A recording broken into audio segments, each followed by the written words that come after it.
Նաև շատ հաճելի երաժշտություն էր։ Դե ինչ, վերադարձանք տաղավար, սիրելիներս, մենք այսօր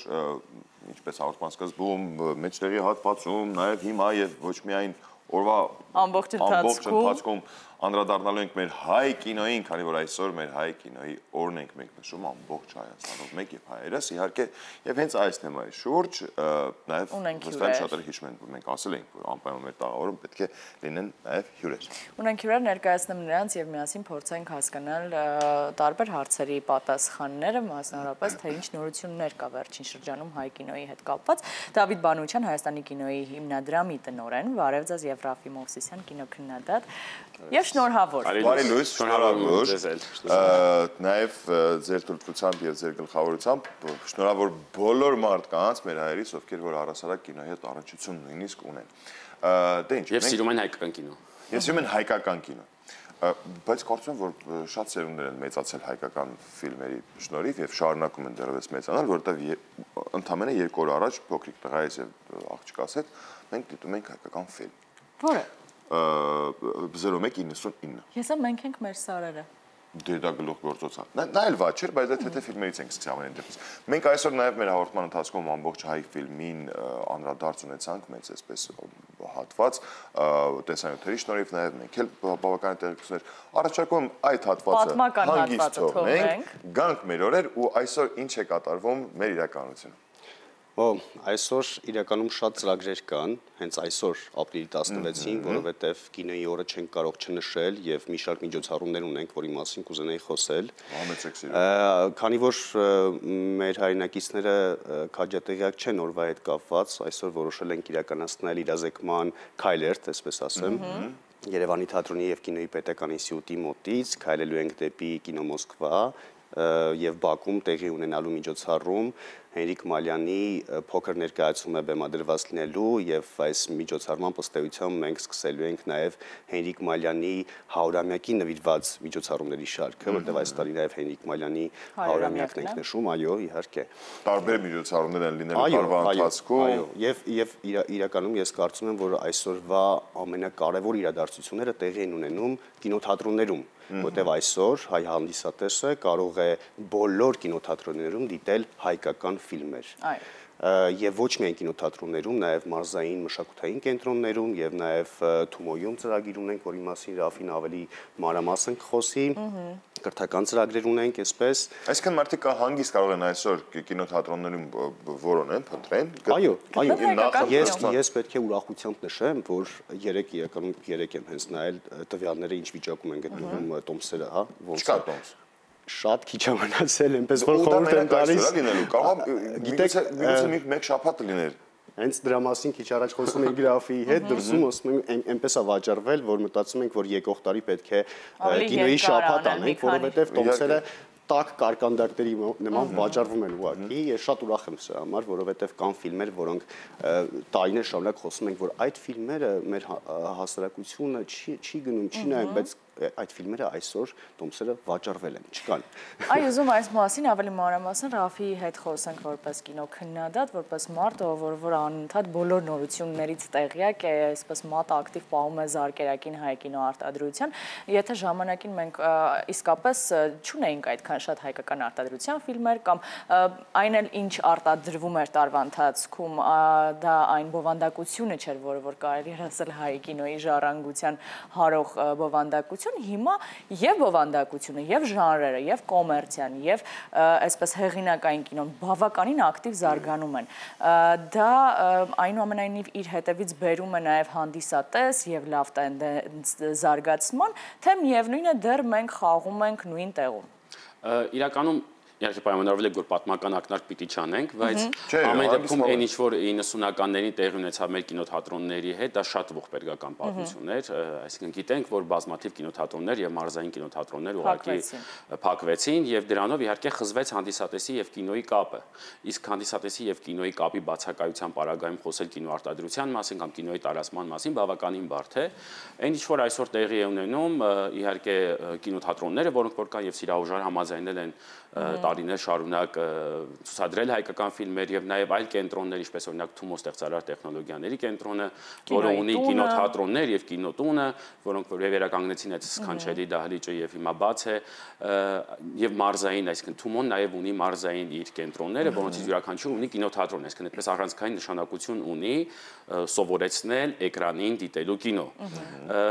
Եվ այն որ այսօր նկարահանվող ֆիլմերը կարողանում են եւ փառատոների մասնակցել եւ միևնույն ժամանակ իրենց թեմաներով հետաքրքիր լինել հայ հանդիսատեսի համար, դա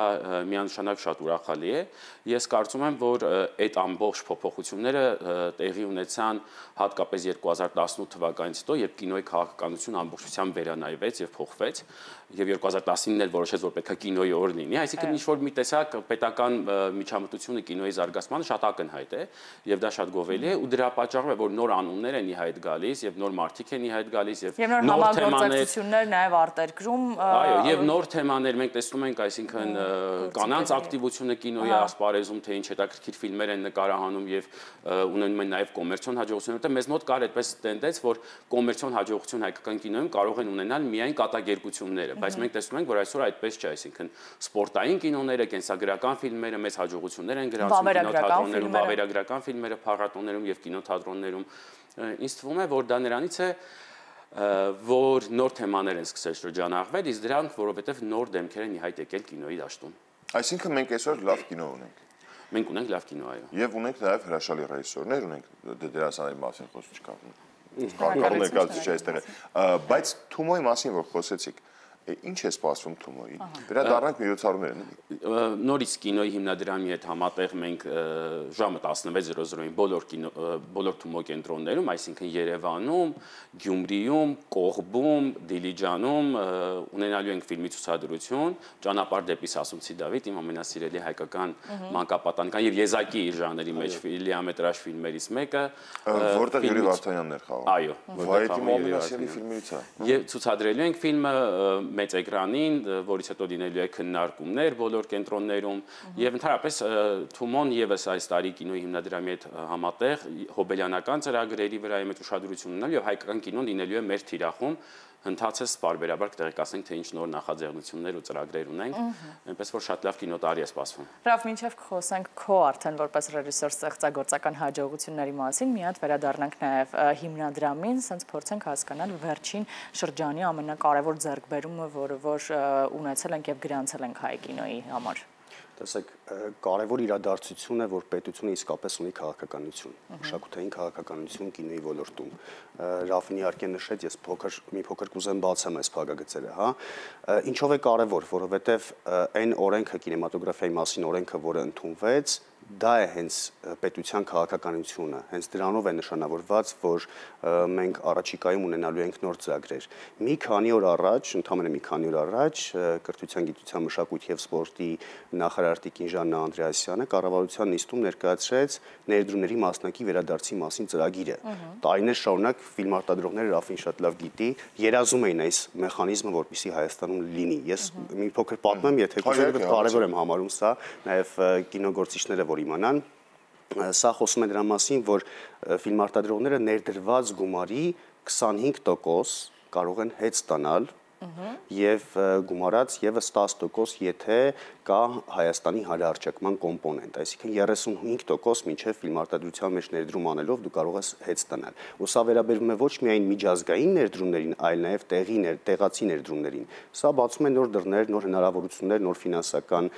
հոսք կարող է ապահովել Հայաստան։ Եվ բնականաբար ազդում է ուղղակիորեն որակի եւ բովանդակության վրա։ Այո, իհարկե, չնայած մինչև այս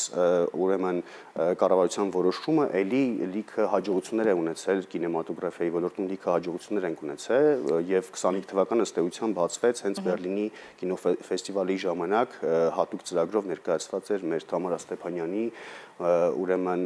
իմ հայկական ուրվականները ֆիլմը եւ սա կարելի ասել բացումն է, որից հետո արդեն եւ Անսիում եւ Կանում ունենք ֆիլմեր։ Շատ կարեւոր եմ համարում։ Իրականում շատ կարևոր իրադարձություն է տեղի ունեցել,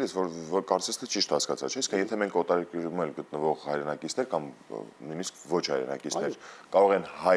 հայկական ֆիլմի իրականության մեջ ներդրումներ ունենան եւ այդ օրենքը գործում է բոլորին անխտիր, կապ չունի քաղաքացիություն։ Շատ լավ, ինչ ֆիլմերի մասն է խոսքը, որ մասնակցում են նման հեղինակավոր փառատոներին։ Մեկը Ռաֆի։ Թամարա Ստեփանյանի մասին խոսեցինք, իմ ամենասիրելի ռեժիսորներից ժամանակակից, որը հրաշալի ֆիլմեր է նկարահանում եւ անցյալ տարի ինքը փաստորեն կարողացավ 2 ֆիլմ նկարահանել, մեկ վավերագրական եւ մեկ խաղարկային։ Խաղարկայինի լուրերի մասին դեռ սպասում ենք, բայց իհարկե Բերլինի կինոփառատոնում նրա եւ այլ հայկական ֆիլմ եւս ունեցանք։ Դարձյալ կին ռեժիսոր է։ Այո։ Եվ նաեւ մյուս դրական լուրը, որ մեր ֆիլմը ռեժիսոր, անիմատոր Զակ Դեմիրճյանի Օցիապուր ֆիլմը, որը իր դեբյուտային աշխատանքն է եւ իմ դեբյուտային աշխատանքը որպես պրոդյուսեր Անսի միջազգային կինոփառատոնի մրցութային ծրագրում է հեռանկարներում, դա աշխարհի ամենահեղինակավոր անիմացիոն կինոփառատոնն է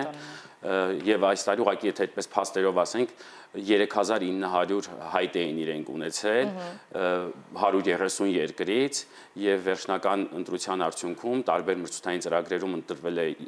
3900-ից 72 ֆիլմ մոտ 23 երկիր եւ որոնցից մեկը հայկական արտադրության Զակի դեբյուտային ֆիլմն է Օցիապուրը Եվ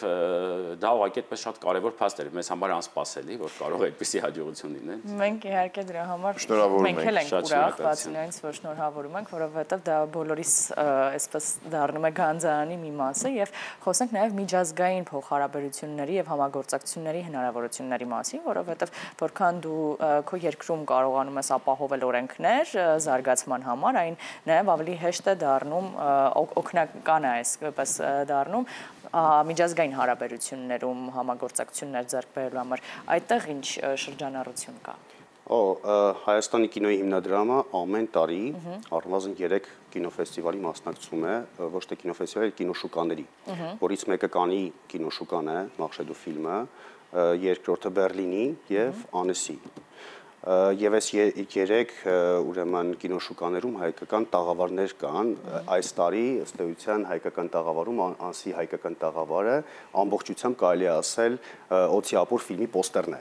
Ամբողջ տաղավարը պատկերված է հենց Օցիապուր պոստերով, որտեղ այնտեղ Օցիապուրն է ներկայացված։ Եվ այնտեղ լինում են բազմաթիվ քննարկումներ, կազմակերպվում են քննարկումներ եւ ըստ էության տաղավարը հնարավորություն է տալիս հայ արտադրողներին ունենալ հասցե, հա Եվ մենք միշտ շեշտում ենք Բերլինում, ասում ենք Հայաստանը հասցե ունի Բերլինի կինոշուկայում, այդպես էինք ասում, որպեսզի մեր կինոարտադրողները իրենց հանդիպումները հենց այնտեղ կազմակերպեն, դա հեղինակություն է իհարկե, հեղինակավոր է, որպեսզի մենք ունենանք տաղավար այնտեղ։ Կինոյի հիմնադրամը իր հերթին բոլոր կինոշուկաներում կազմակերպում ենք հանդիպումներ տարբեր ֆոնդերի հետ, տարբեր ուրեմն դիստրիբյուտորական կազմակերպությունների հետ, փորձում ենք գտնել ուղիներ համագործակցության որպեսզի մեր ֆիլմերը միջազգային շուկա հանենք եւ ըստ էության նաեւ երկու ուղղություն ենք։ Բյուրոկրատական հատվածը մենք կարողանում ենք ապահովել, որովհետեւ դա բարդ հարաբերություններ ու փոխհարաբերությունների շղթա է ու գծիկ է, այդտեղ մենք խոչընդոտներ դեռ ունենք։ Խոչընդոտներ որևէ ձև չունենք։ Համագործակցում ենք բոլորի հետ։ Այս տարի օրինակ 2 ուղղություն ենք նոր վերցրել, հա Հիմա խոսում ենք Հնդկաստանի Գոայի ֆեստիվալի հետ, ուզում ենք այնտեղ էլ տաղավար ունենալ, այս պահին նաև Իրանի մեր գործընկերների հետ ենք խոսում, որպեսզի հայ կինոռեժիսորները, պրոդյուսերների եւ Իրանի ուրեմն կինոգործիչների միջև հանդիպում կազմակերպենք, որովհետեւ սա շատ կարեւոր է, որ մարդիկ ճանաչեն իրար։ Սա ստեղծում է, այո, Պարսկաստանը կարծես թե այստեղ շատ հաճախ է ֆիլմ նկարահանում արդեն։ Եվ Հնդկաստանը ասում ձեզ, հետաքրքիր է։ Այո, ես վերջերս բացահայտել, վերջերս 1 տարի առաջ բացահայտել եմ, որ մի քանի ֆիլմեր նկարահանվել են այստեղ ու մեծ հաջողություններ ունեն Հնդկաստանում, որոնց մասին առանձնապես տեղեկություն չունենք, իրենց դերասաններով, իրենց թիմով, հա, գալիս են այստեղ ֆիլմեր են նկարում, իրենց հետաքրքիր է հայկական միջավայրը։ Ընդ որում ասեմ ձեզ, շատ հետաքրքիր է այս ծրագրի շրջանակներում հիմնավորումների ամենակարևոր հիմնավորումը այն էր, որ Հայաստանում մի սեզոնի ժամանակ, սեզոն ասեմ այսպես, կարելի է 4 եղանակ նկարել, հա, մի ամսվա դեպքում կարելի է 4 եղանակ նկարել։ Տարբեր հատվածներ։ Տարբեր հատվածներ։ Այդ դրա մասին նաև վերջին հարցը փորձենք ամփոփել։ Ես գիտեմ, որ նաև աշխատանքներ են տարվում Հայաստանը որպես աշխարհագրական կինոյի աշխարհագրական դիրք հետաքրքիր դարձնել միջազգային շուկայի համար։ Դրա մասին եւս մի քիչ ճակերտներ բացեք, պատմեք Ես մի հատ պատմություն կպատմեմ ձեզ, ուրեմն Բերլինի ֆեստիվալի տաղավարից այդ պատմությունը շատ եմ սիրում, որովհետև ուրեմն մենք ներկայացնում էինք, ունեինք այնտեղ էկրան, որտեղ համ հայկական ֆիլմերն էինք ցուցադրում, կարճ հատվածներ էինք ցուցադրում, հենց տաղավարում, եւ նաեւ ցուցադրում էինք հայկական տեղանքներ, տարբեր տեղանքներ։ Ու հանդիպումները այնպես էինք պլանավորել, որ մեր հյուրերը նայում էին էկրանին դեպի, ինչ-որ պայից մենք հասկացանք, որ իրենք մեզ չեն լսում, որովհետև անդադ էկրանին հայկական տեղանքներն էին նայում, որովհետև հետաքրքիր տեղանքներ իրենց ավելի շատ։ Այդ պայից սկսած մենք փողեցինք իհարկե դիրքը, բայց նաև հասկացանք, որ փաստորեն շատ հետաքրքիր է իրենց Հայաստանը, հայկական բնությունը, որտեղ շատ գեղեցիկ է իրականում, երբ որ դու ունես հնարավորություն ներկայանալ աշխարհին բազմազան տեղանքներով։ Սարեր, ձորեր, անտառներ, գործարաններ, հա, ինչ որ լքված գործարաններ, այսպես շատ բազմազան են մեր տեղանքները եւ կինոարտադրողները շատ հետաքրքրված են եւ այս ծրագիրը, որ ուրեմն պետական քաղաքականությամբ ներդրվել է, հա, ներդրումների մասնակի վերադարձով ըստ էության հավելյալ օգնելու է, որպեսզի ֆիլմարտադրողները իրենց գործընկերների հետ խոսեն եւ հրավիրեն Հայաստան ֆիլմեր նկարելու։ Դա ինչ, շնորհակալ ենք շատ, որ եկաք այսօրը միասին փորձեցինք այսպես հնարավորինս իմանալ ինչ նորություններ կան։ Մենք հաջողություն ենք նաև մաղթում քեզ։ Իրականում ժամանակները, այո, ժամանակը շատ կարճ է, ասենց շատ ամփոփ Մենք մի ամբողջ օրվա եթեր ենք ուզում գալ։ Բայց մենք ամեն դեպքում մեր հաղորդման մեծ մասը, կարելի ասել երկրորդ ամբողջությամբ պատված է նվիրված է մեր հայիկ ֆիլմին։ Շատ շնորհակալություն ձեզ, ես մեկ անգամ շնորհավորում ենք օրվա կապակցությամբ եւ ոչ միայն ձեզ, այլ նաեւ բոլորին։ Բոլորին ու սպասենք, որ տարեց տարի այս նորությունները ավելանալու են, շատանալու են եւ իրենց այսպես նշաձողը սահմանը բարձրացնելու են ու մեծացնեն։ Մենք շարժվում ենք առաջ, մնացեք մեզ հետ, որովհետեւ դեռ անելիքներ ու անակնկալներ ունենք։